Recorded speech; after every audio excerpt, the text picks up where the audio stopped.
Hej.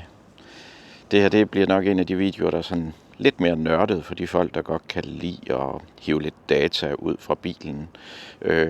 Jeg kommer til at bruge en dongle, som er en del af det sæt, som er med til Enhanced Auto Sexy Button, som jeg kører med. Og den sidder i bilen og gør, at jeg kan hive noget data over på min telefon. Den app, som jeg har kørende på min telefon, det er Scan My Tesla, hvor jeg egentlig lige har minimeret den, så den ikke giver så meget data ud, for det er kun lige strømforbrug, jeg vil kigge på. Jeg har haft min bil til at holde her i nat udenfor, uden strøm på. Og det har jeg gjort helt bevidst, fordi jeg tænkte, vi skulle lege lidt i dag. Lige nu holder den, jeg har lige været i bagagerummet, så den sover ikke helt, men den holder stille og bruger ca. 270 watt. Det er det, man kan se nede i bunden. Og det er på at holde stille, så det vil sige, at jeg hverken forvarmet den eller på nogen måde gjort noget som helst ved bilen. Det jeg kan gøre nu, det er, at jeg kan lige starte forvarmningsdelen i den. Det er lidt svært med en hånd, men jeg prøver lige. Sådan der. Så kan man høre det hele, det starter op. Mit batteri kunne jeg se, det var minus 3 grader. Det så jeg også i min Scan My Tesla app. Det vil sige, nu har jeg jo så lavet en preheat. Ikke en precondition, men en preheat. Men det I nok vil opleve, som er lidt spændende, synes jeg i hvert fald. Nu håber jeg, at min app den fanger forbruget igen. Her, og nu har jeg lige været ude af den, så det kan godt være, at den er lidt træt af det. Den kom der. Nu kan I se, at bilen er faktisk op at bruge 9 kW, og jeg ved, at den vil fortsætte op og ramme omkring 11 kW. Og det er fordi, at mit batteri er de der minus 3 grader, så det vil sige, at i princippet så kører den også ligesom når man laver en precondition. Den vil rigtig gerne have batteritemperaturen op. Hvis batteriet havde været varmt, så havde det kun været en preheat, hvor det var sådan, det havde været kabinen og vinduer og døre og så videre, den ville varme op. Men altså, som vi kan se lige nu, der bruger den 11 kW, og man kan se, at den er selvfølgelig i gang med bagruden. Og til dem, der ikke ved det, så begynder den altså også at varme kameraerne op. Det tager lige noget tid. Jeg synes, der plejer at gå 10 minutter, et kvarter, før man begynder at kan se, at de tør op. Og det samme med kameraet op i forruden, der sidder nogle streger. Den er faktisk så småt i gang med at varme op. Jeg vil gætte på om et par minutter, så vil den være tøet helt op. Hvis man går med et varmekamera, så kan man se, at der er nogle forskellige steder, den faktisk gør ud af at varme op. Min er fra 2021, så det vil sige, at den er desværre ikke med varme i ladeporten. Jeg ved ikke, hvornår det er kommet, men de folk, der har det, kan blandt andet se det inde i deres servicemenu. Der er der et punkt, der hedder ladeport varme, tror jeg, den hedder. Men det er ikke noget, man egentlig skal tænke på, fordi lige snart man tænder preheat, eller tænder elbagruden alene, eller man kører i bilen, og den er kold, så starter den selv for ladeportsvarme. Men det har jeg desværre ikke, så hvis ikke man har været god til at bruge silikone, som jeg har lavet en anden video om, så kan man godt risikere, at ladeporten er frossen. Nu kan I se, forbruget på den er 11 kW. Hvis jeg nu havde siddet i min oplader, så havde den jo trukket det fra væggen af i stedet for, frem for at tage den fra batteriet af nu. Så det der er mange, der oplever med, at man har væsentligt kortere rækkevidde, når det er koldt, der tænker jeg meget af det. Det skyldes jo simpelthen, at man sætter sig i en helt kold bil, man ikke har preheatet før afgang. Så det vil sige, det kan jo selv regne ud, den bruger lige så meget strøm, som laderen egentlig vil kunne give. 11 kW, det er i min verden, det er jo næsten 50-60 km i timen, den står og brænder af lige nu.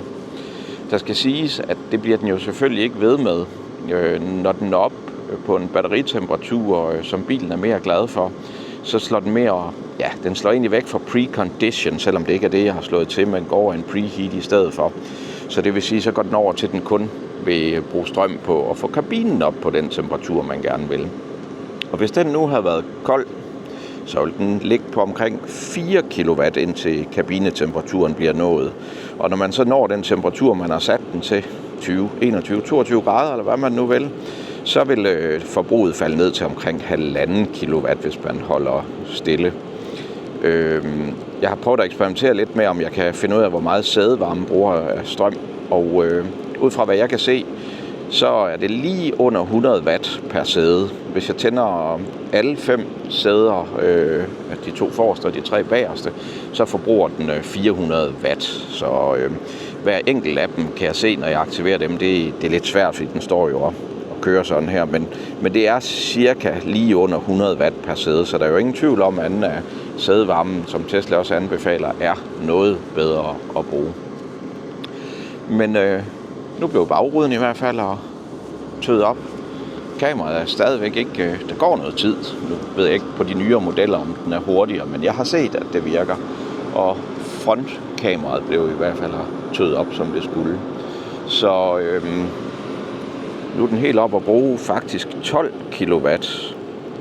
Så hvis man har en masse små ture, hvor man ligger og kører her i vintermåneden, når man ikke har bilen sat i oplader, når man ikke bruger preheat, mens den er i opladeren og så videre, så kan jeg godt forstå, at der er folk, der oplever, at deres bil skal lades hele tiden.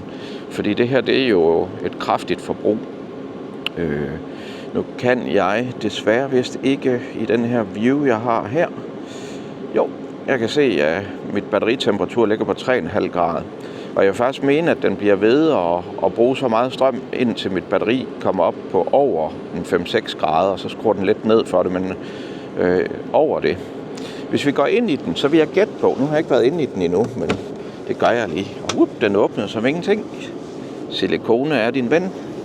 Hvis vi går ind i den, så vil jeg gætte på, at der er et ikon. Lige præcis. Det der ikon, som står og blinker der, fordi jeg ikke har sele på. Det grønne ikon. Det har jeg, fordi mit batteri simpelthen er så koldt, så selvom jeg kun har, nu kan den ikke lige stille skarp, jeg har 81% strøm på. Jeg kørte i går og prøvede for sjov lige at holde øje med, hvornår det her ikon forsvandt, og hvornår jeg egentlig havde regenerativ. Det begynder at komme lige så stille, når man kommer op på en 2-3-4 graders varme på batteriet, og godt stykke over 5 grader før, at jeg havde fuld regenerativ. Så da jeg startede her, nu var mit batteri jo nede på de der minus 4,5, tror jeg det var.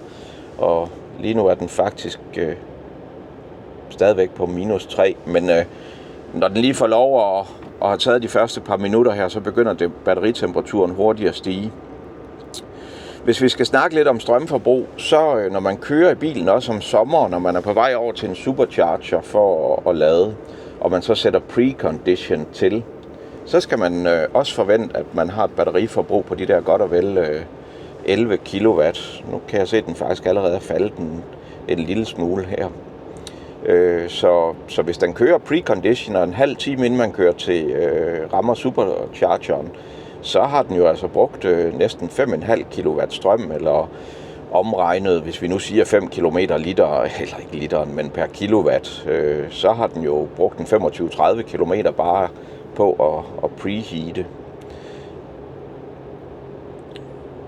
Men nu er bilen ved at være tøet så meget op, så jeg snart kan køre i den heldigvis, så jeg tænkte egentlig bare, at jeg alligevel prøver at give jer lidt tal. Og som sagt, hvis man nu holder i bilen og bare skal holde varmen, så når den har drifttemperatur, jamen, så ligger forbruget på de der godt og vel 1,5 kilowatt i timen, så man kan sagtens sidde i bilen i lang tid og holde i kø og så videre. Og hvis man slukker nogle af alle de ekstra ting, så har jeg faktisk haft en el med at ligge på omkring 700 watt for at holde kabinen varm. Så jeg kan se, at jeg har talt i 9 minutter. Jeg havde regnet med, at det her det kunne gøres på 3 minutter eller sådan noget af den stil, men jeg håber, at mit nørderi er noget, der interesserer jer. Eventuelt giv mig et lille like, hvis det var noget.